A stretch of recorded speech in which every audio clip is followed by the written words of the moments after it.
आजादी के जश्न के बीच लाल किले की प्राचीर से प्रधानमंत्री नरेंद्र मोदी ने विकसित भारत का संकल्प दोहराया। 2047 तक देश को विकसित बनाने के लिए प्रधानमंत्री ने शक्ति की सप्तधारा का जिक्र किया और इसमें नारी शक्ति को खास महत्व दिया। महिला आरक्षण कानून को लागू कराने के लिए उन्होंने सभी राजनीतिक दलों से सहयोग की अपील की। प्रधानमंत्री का ये बयान इसलिए अहम है क्योंकि महिला आरक्षण कानून के प्रभावी क्रियान्वयन के लिए परिसीमन की प्रक्रिया महत्वपूर्ण है। वहीं अपने भाषण में प्रधानमंत्री मोदी ने दिमागी नक्सली शब्द का इस्तेमाल किया। उन्होंने बिना हथियार देश में अशांति और अराजकता फैलाने की कोशिश करने वाली ताकतों से सावधान रहने की अपील की। अब सवाल यही है कि आखिर प्रधानमंत्री का इशारा किन लोगों की तरफ था? दिमागी नक्सली से उनका मतलब क्या है? इस पर सियासी बहस तेज हो गई है।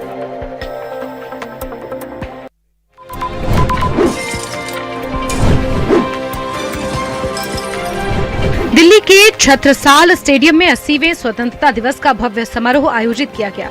मुख्यमंत्री रेखा गुप्ता ने यहां तिरंगा फहराया और देशवासियों को स्वतंत्रता दिवस की शुभकामनाएं दी।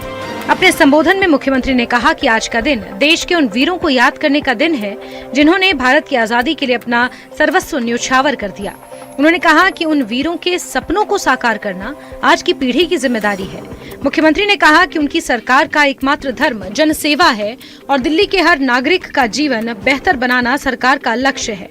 अपने संबोधन में मुख्यमंत्री रेखा गुप्ता ने युवाओं को आगे बढ़ाने और इलेक्ट्रिक व्हीकल यानी ईवी को बढ़ावा देने पर जोर दिया। स्वतंत्रता दिवस के मौके पर छत्रसाल स्टेडियम में मुख्यमंत्री ने विकसित और बेहतर दिल्ली का संकल्प भी दोहराया।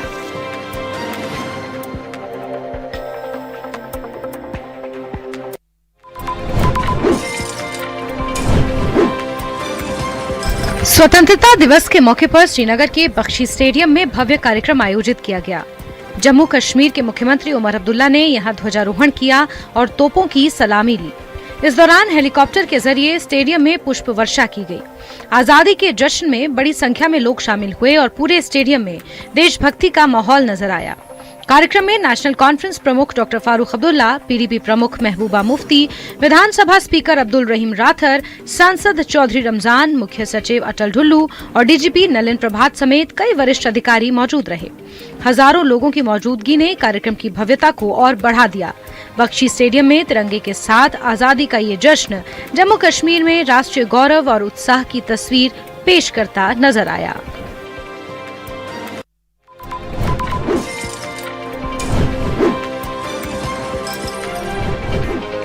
स्वतंत्रता दिवस के मौके पर गुजरात के मंत्री हर्ष आर सांघवी वडोदरा के 1331 लाऊ पहुंचे, जहां उन्होंने युवाओं के साथ खुलकर संवाद किया। इस दौरान युवाओं ने अपने विचार, सवाल और भविष्य से जुड़े मुद्दे मंत्री के सामने रखे। हर्ष सांघवी ने भी युवाओं के साथ बातचीत करते हुए उनके विचारों को जाना और उन्हें प्रोत्साहित किया। वहीं आरएसएस प्रमुख मोहन भागवत ने कहा कि देश आजाद हो गया है और हमेशा आजाद रहेगा, लेकिन भारत को सुखी और संपन्न बनाने की राह में कई चुनौतियां हैं। उन्होंने इन चुनौतियों का सामना करते हुए भारत को विश्व गुरु बनाने की बात कही। उधर दिल्ली में रक्षा मंत्री राजनाथ सिंह ने अपने आवास पर तिरंगा फहराया और देशवासियों को स्वतंत्रता दिवस की शुभकामनाएं दी। देश भर में आजादी के जश्न के बीच राष्ट्र निर्माण और मजबूत भारत का संदेश भी गूंज रहा है।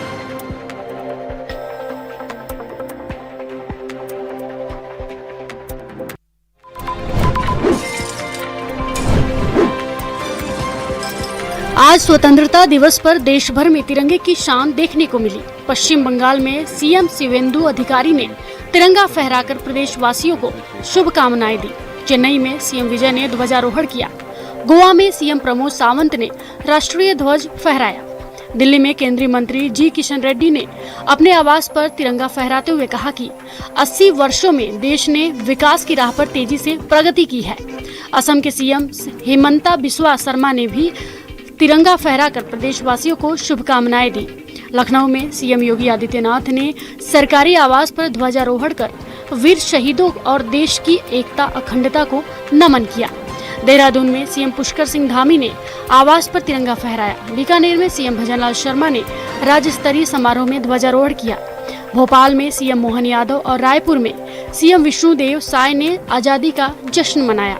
वहीं पटना के गांधी मैदान में पहली बार सीएम सम्राट चौधरी ने तिरंगा फहराया और 2030 से पहले बिहार में 1 करोड़ नौकरी और रोजगार देने का संकल्प दोहराया।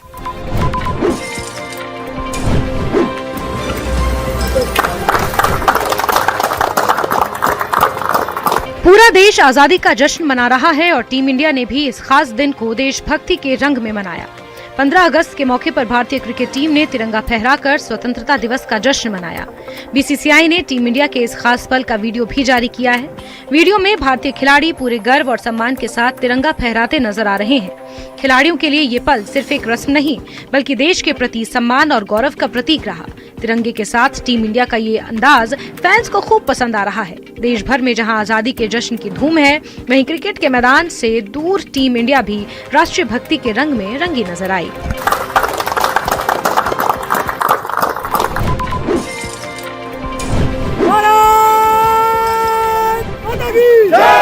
स्वतंत्रता दिवस पर जम्मू कश्मीर से देशभक्ति की शानदार तस्वीर सामने आई है।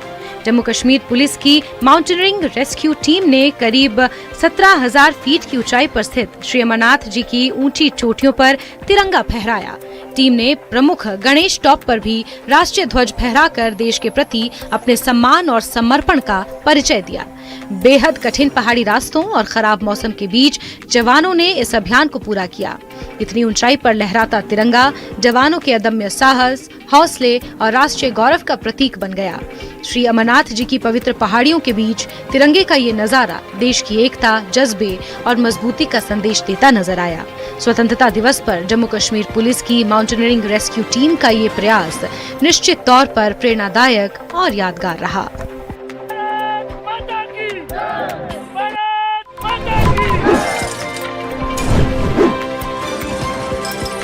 आजादी के जश्न में पूरा देश तिरंगे के रंग में रंगा हुआ है। कश्मीर घाटी में भी स्वतंत्रता दिवस का उत्साह देखने को मिल रहा है। ऐतिहासिक लाल चौक पर लोग हाथों में तिरंगा लेकर पहुंचे और प्रतिष्ठित क्लॉक टावर के सामने आजादी का जश्न मनाया। इस दौरान गुजरात से कश्मीर तक पहुंचे अरुण भी तिरंगा लहराते नजर आए। उन्होंने कहा कि ऐतिहासिक लाल चौक पर तिरंगा लहराकर उन्हें बेहद गर्व महसूस हो रहा है। अरुण के मुताबिक वो पिछले 4 साल से कश्मीर आते रहे हैं और इस दौरान उन्होंने यहाँ काफी बदलाव देखा है। उनका कहना है कि आज लाल चौक पर जिस तरह लोग खुले तौर पर तिरंगा लेकर स्वतंत्रता दिवस मना रहे हैं, उसे देखकर गर्व महसूस होता है।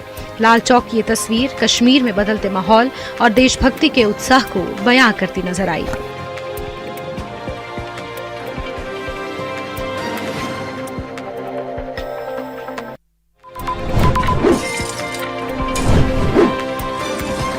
जम्मू कश्मीर में 80वें स्वतंत्रता दिवस का जश्न पूरे उत्साह के साथ मनाया जा रहा है। आजादी के इस खास मौके पर हर घर तिरंगा अभियान के तहत खास कार्यक्रम आयोजित किया गया। इसी कड़ी में नेशनल स्कूल ऑफ ड्रामा यानी एनएसडी के छात्रों ने वतन के रंग कश्मीर के संग की शानदार प्रस्तुति दी। कलाकारों ने अपनी प्रस्तुति के जरिए देशभक्ति, एकता और कश्मीर की सांस्कृतिक खूबसूरती को सामने रखा। कार्यक्रम के दौरान तिरंगे के रंग में रंगा माहौल नजर आया और लोगों में भी खासा उत्साह देखने को मिला। एनएसडी के छात्रों की इस प्रस्तुति ने स्वतंत्रता दिवस के जश्न में कला और राष्ट्रभक्ति का अनोखा रंग भर दिया। कश्मीर की धरती से दिया गया ये संदेश देश की एकता और अखंडता की भावना को और मजबूत करता नजर आया।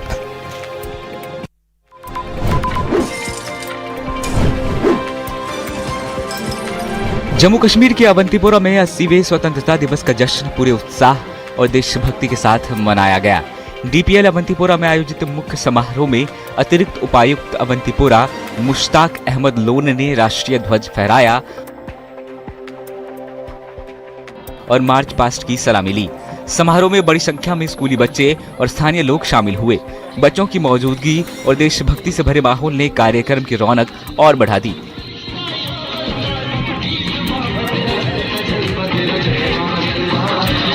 तिरंगे की शान और मार्च पास्ट के बीच पूरा डीपीएल परिसर राष्ट्रभक्ति के रंग में रंगा नजर आया। स्थानीय लोगों ने भी पूरे उत्साह के साथ स्वतंत्रता दिवस समारोह में हिस्सा लिया। अवंतीपोरा में आयोजित ये कार्यक्रम आजादी के जश्न के साथ देश की एकता, गौरव और राष्ट्र प्रेम की भावना को भी प्रदर्शित करता नजर आया।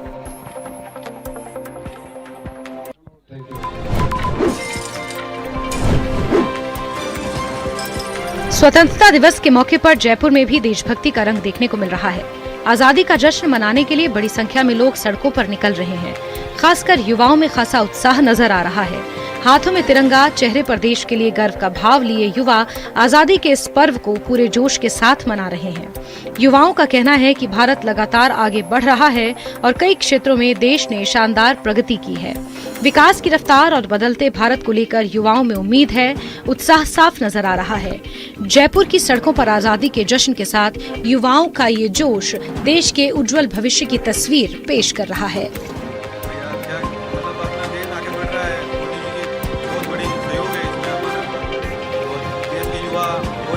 पहले से बहुत ज्यादा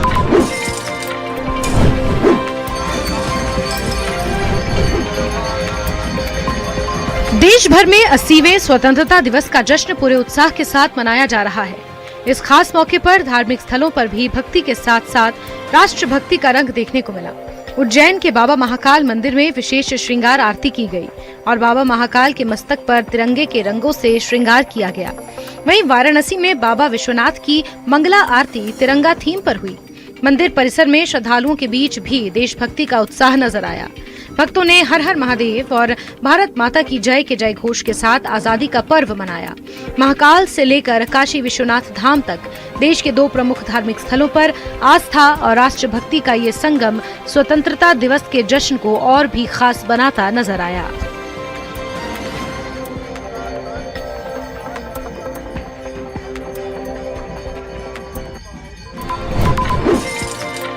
देखिए यहाँ पर आप देखिए 10 महीने की आमीना। आजादी के जश्न के बीच विधानसभा के बाहर देशभक्ति का एक बेहद प्यारा रंग देखने को मिला। महज 10 महीने की नन्ही अबीना तिरंगे के रंग में सजी अपने पापा के साथ सड़क पर नजर आई। सिर पर तिरंगा दुपट्टा और गालों पर ट्राई कलर लगाए अबीना को शायद आजादी के इस जश्न का मतलब नहीं पता, लेकिन आसपास जुटे लोगों की मुस्कुराहट और प्यार उसे खूब भा रहा है। आम लोगों से लेकर जेनजी तक हर कोई अबीना की तस्वीर लेता नजर आया और उसे देखकर जय हिंद के नारे लगाए। अबीना के मम्मी पापा से भी बातचीत की गई। वहीं विधानसभा के बाहर हाथों में तिरंगा लिए युवाओं से भी बात हुई। युवाओं ने स्वतंत्रता दिवस पर गर्व जताया और प्रधानमंत्री नरेंद्र मोदी की तारीफ करते हुए देश के विकास और भविष्य को लेकर अपना उत्साह जाहिर किया।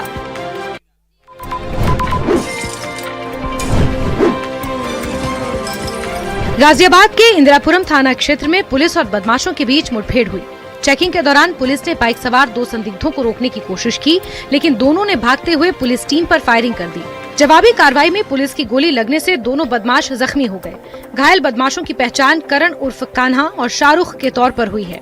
पुलिस के मुताबिक दोनों दिल्ली एनसीआर में स्नैचिंग की वारदातों को अंजाम देते थे। करण पर 1 दर्जन से ज्यादा जबकि शाहरुख पर करीब 6 मुकदमे दर्ज बताए जा रहे हैं। पुलिस ने मौके से 2 तमंचे, 2 जिंदा कारतूस, 2 खोखे, पीली धातु का टुकड़ा और बिना नंबर प्लेट की बाइक बरामद की है।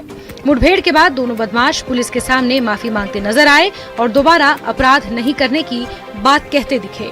इनके पास से 2 अदद जिंदा कारतूस, 2 अदद खोखा कारतूस, 2 देसी तमंचे तथा 1 पीली धातु का टुकड़ा तथा घटना प्रयुक्त 1 पैशन प्रो बिना नंबर की बाइक बरामद हुई है। पूरा मुल्क आजादी मना रहा है, वहीं दूसरी तरफ एक दर्दनाक हादसा भी सामने आया है। जम्मू कश्मीर के किश्तवाड़ से इस वक्त एक बड़ी हादसे की खबर सामने आ रही है। किश्तवाड़ के दक्षिण इलाके में एक सूमो गाड़ी शिनाब दरिया में जा गिरी। हादसा इतना भीषण था कि अब तक 5 लोगों के मारे जाने की खबर है। घटना की जानकारी मिलते ही राहत और बचाव टीम मौके पर पहुंची और रेस्क्यू ऑपरेशन शुरू किया गया। शिनाब के तेज बहाव और दुर्गम इलाके की वजह से बचाव अभियान में भी चुनौतियां सामने आ रही है। फिलहाल राहत और बचाव का काम जारी है और प्रशासन की टीमें मौके पर मौजूद है। हादसे के बाद इलाके में अफरा तफरी का माहौल है। हादसा कैसे हुआ और गाड़ी में कुल कितने लोग सवार थे, इसकी जानकारी जुटाई जा रही है। मौतों का आंकड़ा बढ़ने की भी आशंका जताई जा रही है।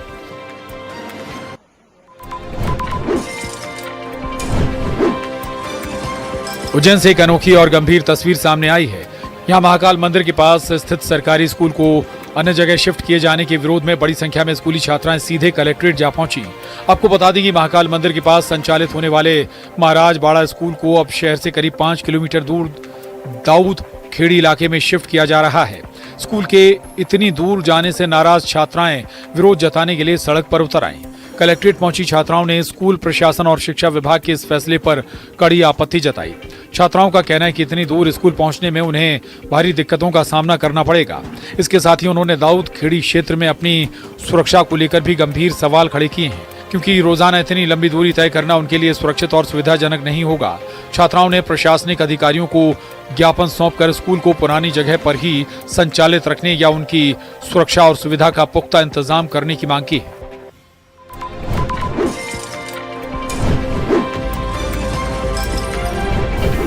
सिवनी जिले से चोरी का चौंकाने वाला मामला सामने आया है। यहाँ छपारा थाना क्षेत्र में सुपरमार्केट को चोरों ने निशाना बनाकर शटर का ताला तोड़कर अंदर घुस गए। घटना देर रात की, जहाँ नकाबपोश बदमाश दुकान का ताला तोड़कर बेखौफ अंदर दाखिल हुआ।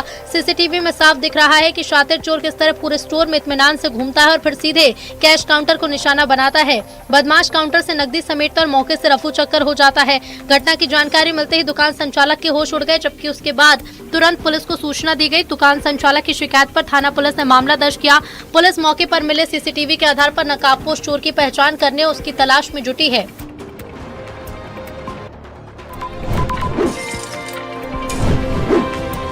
बालोद जिले से डराने वाली तस्वीर सामने आई है, जहां रिहायशी इलाके में अचानक जंगली भालू घुसा है, जिसे देखकर ग्रामीणों में दहशत है। मामला राजहरा वन परिक्षेत्र के अंतर्गत आने वाले खमार टोला का। विशाल भालू अचानक गांव की बस्ती में घुस आया। भालू को गांव की गलियों में खुलेआम बेखौफ घूमते देखा गया। इस दौरान कुछ खौफजदा ग्रामीणों ने मोबाइल कैमरे में भालू की तस्वीरें कैद की, जो अब तेजी से वायरल है। जंगली जानवर के रिहायशी इलाके में घुसने से गाँव में हड़कंप मच गया। लोग घरों में दुबकने को मजबूर हो गए। जानकारी मिलते ही वन विभाग की टीम पहुंची और गांव में पहुंचकर मोर्चा संभाला। वन विभाग की टीम लगातार सर्च अभियान चला रही है और ग्रामीणों से अपील की है कि घरों से बाहर न निकलें और भालू से उचित दूरी भी बनाए रखें। फिलहाल भालू को सुरक्षित जंगल की ओर खदेड़ने की कोशिशें जारी हैं।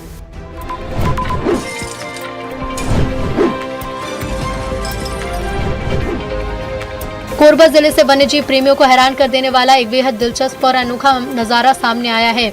दुर्लभ सफेद रंग का फॉक्स यानी लोमड़ी इंसानों के काफी करीब नजर आए। आमतौर पर इंडियन फॉक्स को बेहद शर्मीला, सतर्क और ऐसा वन्यजीव माना जाता है जो इंसानी बस्ती और लोगों की नजरों से दूर रहना पसंद करता है। कोरबा में इसके बिल्कुल विपरीत नजारा दिखा, जहां ये नन्हा सफेद फॉक्स किसी डर के बिना बिल्कुल बेखौफ घूमता दिखा। इस अनोखे और दुर्लभ वन्यजीव को अपने इतने करीब पाकर मौके पर मौजूद लोग हैरान रह गए। लोगों ने बिना देर किए सफेद फॉक्स की तस्वीर और वीडियो मोबाइल के कैमरे में कैद की, जो वायरल है, चर्चा का बड़ा विषय बने हैं। भले ही नज़ारा देखने में आकर्षक लग रहा हो, लेकिन वन्यजीव विशेषज्ञों का मानना है कि जंगली जानवरों का इंसानी बस्तियों के करीब आना पर्यावरण और सुरक्षा के लिहाज से कई सवाल खड़े करता है।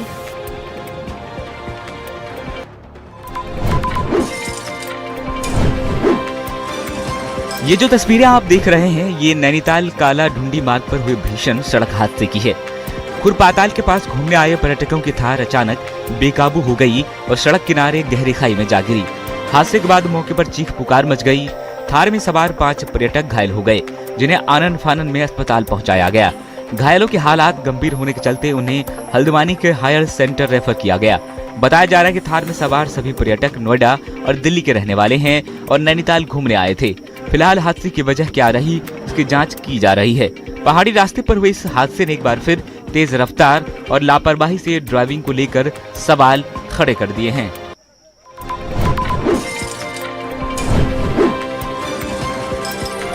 चमोली टनल के अंदर से एक और शव बरामद हुआ है, जबकि 2 मजदूर अभी भी लापता हैं, जिनकी तलाश की जा रही है। वहीं मरने वालों की संख्या 8 हो गई है।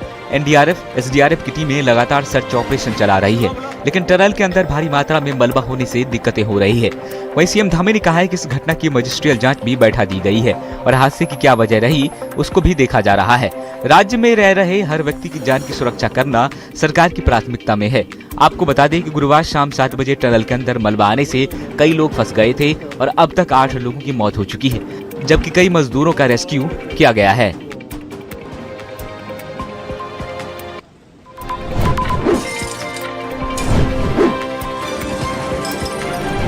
राजधानी पटना में बेखौफ अपराधियों का तांडव एक बार फिर से सामने आया है। शास्त्री नगर थाना क्षेत्र में IGIMS गेट के पास स्थित एक दवा की दुकान में भरी दोपहरी 7 से 8 बदमाशों ने जमकर हंगामा और मारपीट की। इस दौरान सुधांशु सिंह नाम के युवक ने पिस्टल से ताबड़तोड़ 3 राउंड फायरिंग कर दी, जिससे पूरे इलाके में दहशत फैल गई। हालांकि राहत की बात यह रही कि गोलीबारी में कोई घायल नहीं हुआ। फायरिंग और मारपीट की पूरी वारदात दुकान में लगे सीसीटीवी में कैद हो गई। दुकानदार के अनुसार सुबह करीब 11:30 बजे कुछ ही वक्त दुकान के पास बैठकर नशा कर रहे थे। जब दुकान के स्टाफ ने उन्हें वहां से हटने को कहा तो वे गाली गलौज करते हुए चले गए, लेकिन दोपहर करीब 1:30 बजे वही वक्त अपने साथियों के साथ हथियार लेकर दुकान पर आ धमके और कर्मचारियों के साथ मारपीट करते हुए फायरिंग कर फरार हो गए। घटना की सूचना मिलते ही पुलिस हरकत में आई। एसएसपी ने बताया कि सीसीटीवी फुटेज के आधार पर सभी आरोपियों की पहचान कर ली गई है। जल्द ही बदमाशों को गिरफ्तार कर लिया जाएगा। वहीं इस घटना के बाद व्यापारिक वर्ग में दहशत का माहौल है।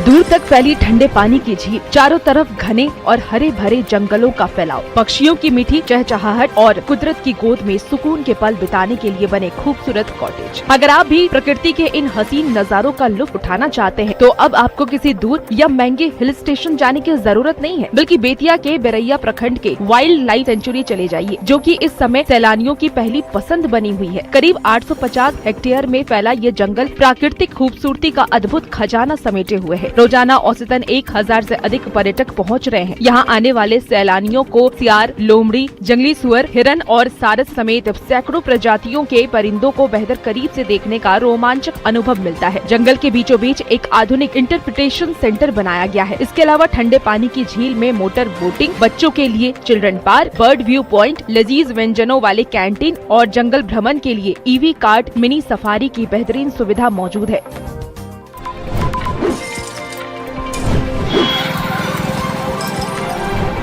अलवर के उद्योग नगर थाना क्षेत्र स्थित मत्स्य औद्योगिक क्षेत्र में भीषण आग की तस्वीरें सामने आई है। यहाँ एक तेल पैकिंग फैक्ट्री में अचानक आग लग गई, जिसे देखते ही देखते विकराल रूप ले लिया। आग की ऊंची लपटें और धुएं का गुब्बार दूर दूर तक दिखाई दे रहा था। फैक्ट्री में तेल और पैकिंग सामग्री बड़ी मात्रा में मौजूद होने की वजह से आग तेजी से फैल गई। आग की लपटें देखकर आसपास की फैक्ट्रियों में भी अफरा तफरी मच गई और एहतियातन उन्हें खाली कराया गया। सूचना मिलते ही दमकल की टीमें मौके पर पहुंची और कई घंटों की कड़ी मशक्कत के बाद आग पर काबू पाया गया। फिलहाल आग लगने की वजह का पता लगाया जा रहा है और राहत की बात है कि आग को आसपास की फैक्ट्रियों तक फैलने से रोक लिया गया है।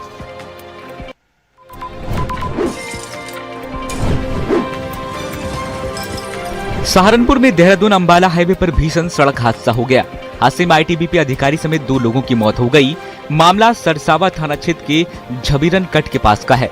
बताया जा रहा है कि मसूरी से अंबाला जा रही स्कॉर्पियो अचानक अनियंत्रित हो गई और डिवाइडर पार कर सामने से आ रही स्विफ्ट कार से टकरा गई। टक्कर इतनी जबरदस्त थी कि हादसे में आईटीबीपी अधिकारी परमिंदर सिंह और उनके ड्राइवर रविशंकर की मौत हो गई। वहीं अधिकारी के गनर समेत कई लोग घायल हो गए। सभी घायलों को पिलखनी अस्पताल में भर्ती कराया गया है, जहां उनका इलाज जारी है। हादसे की सूचना मिलते ही डीएम और एसएसपी भी अस्पताल पहुंचे और घायलों का हाल जाना। फिलहाल पुलिस हादसे की वजह की जांच कर रही है।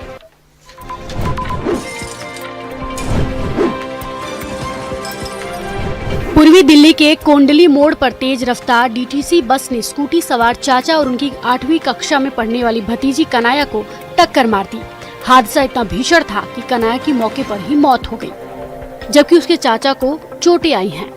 उनकी जान बाल बाल बची। घटना के बाद मौके पर लोगों की भारी भीड़ जमा हो गई और गुस्साए लोगों ने डीटीसी बस में तोड़फोड़ कर दी। बताया जा रहा है कि हादसे के बाद बस चालक मौके से फरार हो गया। सूचना मिलते ही न्यू अशोक नगर थाना पुलिस मौके पर पहुंची और स्थिति को संभाला। पुलिस ने छात्रा के शव को कब्जे में लेकर पोस्टमार्टम के लिए लाल बहादुर शास्त्री अस्पताल भेज दिया। पुलिस अब हादसे की जांच कर रही है। फरार बस चालक की तलाश की जा रही है। हादसे के बाद इलाके में तनाव का माहौल बना रहा है। बीते बुधवार को नोएडा के सेक्टर 121 और मेट्रो स्टेशन पर दिल दहला देने वाली वारदात सामने आई है। यहाँ गढ़ी चौखंडी गांव में रहने वाले एक 16 वर्षीय किशोर अमृत शर्मा ने पहले अपने पिता राजू शर्मा की कुल्हाड़ी से काटकर निर्मम हत्या कर दी और फिर सेक्टर 52 मेट्रो स्टेशन पर ट्रेन के आगे कूदकर खुदकुशी कर ली। शुरुआती जांच से पता चला है कि पत्नी के छोड़कर चले जाने के बाद से पेशे से ट्यूटर राजू शर्मा काफी सनकी स्वभाव के हो गए थे। वे अपने इकलौते बेटे को न तो बाहर घूमने देते थे और न ही उसका स्कूल में एडमिशन करा रहे थे। पिता की इन्हीं सख्त बंदिशों की वजह से किशोर डिप्रेशन का शिकार हो गया था। घटना वाले दिन भी इसी बात को लेकर दोनों में विवाद हुआ था। पुलिस ने मृतक राजू शर्मा के भाई की तहरीर पर एफआईआर दर्ज कर ली है और थाना फेज 3 पुलिस पूरे मामले की जांच कर रही है। शव को कब्जे में लेकर पोस्टमार्टम के लिए भेज दिया गया है और अब पुलिस ने इस पूरे प्रकरण में एफआईआर दर्ज की है और आगे की तफ्तीश कर रही है। कैमरामैन विपिन के साथ हिमांशु शुक्ला, न्यूज़ 18 नोएडा।